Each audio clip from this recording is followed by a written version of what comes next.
En este programa la columna de Julián Fava. Muchas gracias, Martín, muchas gracias, Úrsula.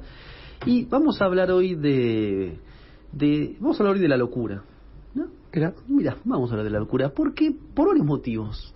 En primer lugar, porque creo que vivimos una época dislocada. Cuando digo dislocada, una época que ha corrido quizás el horizonte, ¿no?, de las verdades, de cierto sentido común, con todos los problemas que pueda tener el sentido común, digamos, donde la verdad está puesta en discusión, donde una época en la que, se pone incluso en tela de juicio todo lo que se dice, ¿no?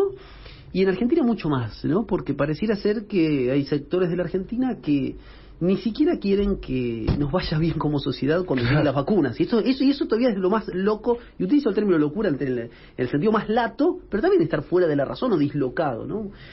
Entonces por eso pensé quizás de dónde surge esto, y esto comienza a aparecer en la modernidad, ¿no?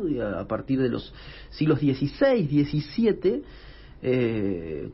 con el Renacimiento, digamos, con la conformación de una ciencia positiva a partir de Galileo, de Copérnico, a partir de aquellos que describieron al mundo en caracteres matemáticos, pero como decía justamente Gracián, todo es contingente y azaroso, no hay en el mundo humano ni necesidad ni orden. Es decir, el Renacimiento viene a poner una idea, viene a colocar una idea que es aquella según la cual la divinidad se ha retirado, ya no hay garantías eternas, inmutables de lo dado, y la humanidad tiene ahora que construir su propio régimen de verdad, ¿no? Y aparece justamente la ciencia con una misión justamente de muy firme, muy férrea, la de cuantificar lo real. Decía Galileo, el mundo está escrito en caracteres matemáticos y hay que saber describirlo.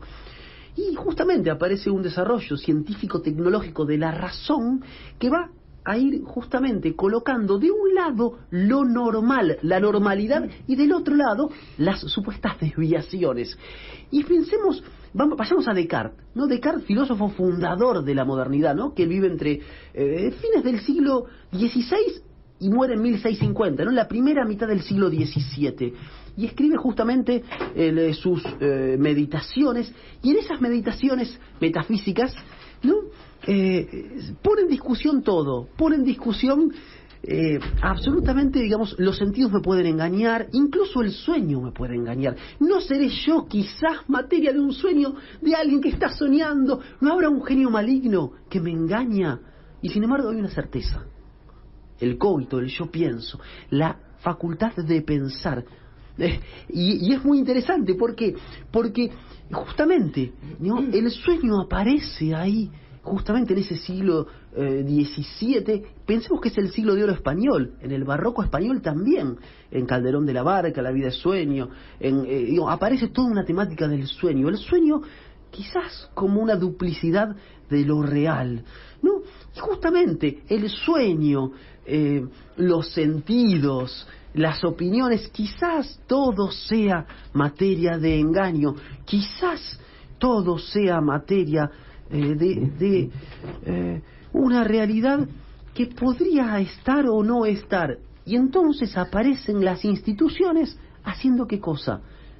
Normalizando. Aparecen las instituciones poniendo justamente un orden. Aparecen las instituciones colocando de un lado eso que llamamos la razón y del otro lado las desviaciones de la razón. Por eso Foucault escribirá en un bellísimo libro que es La historia de la locura, publicado en 1961, escribirá justamente esa historia de la locura como la historia, en cierto sentido, de las prohibiciones en torno a la moral y en torno a qué es la norma y qué está por fuera de la norma. Muchas, quizás, de las discusiones que hoy tenemos sean discusiones por reescribir ese paradigma de la normalidad. ¿A partir de qué? A partir de todos aquellos y aquellas que han sido excluidos y excluidas de ese paradigma. Como escribió Foucault muy bellamente, algún día quizás ya no sabremos qué era la locura.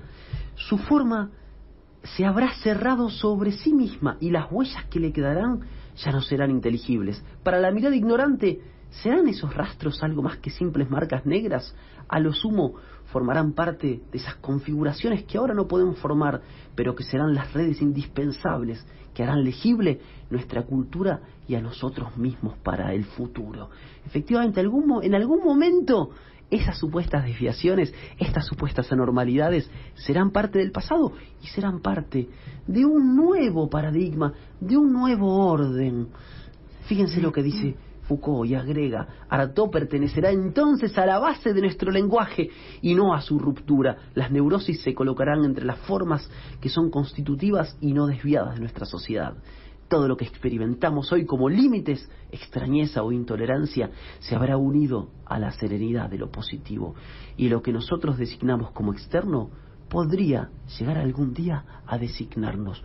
Por eso algún día será ley y entonces pasará a formar parte de nuestra vida cotidiana y no será algo por conquistar y no habrá ya sanción y punición. Quizás algún día seremos más libres, pero esa libertad, esa exterioridad será entonces un lugar ya no de conquista, un lugar de lo conquistado. Será el lugar en el que quizás seremos de otra forma, pero seguiremos existiendo en lo eterno.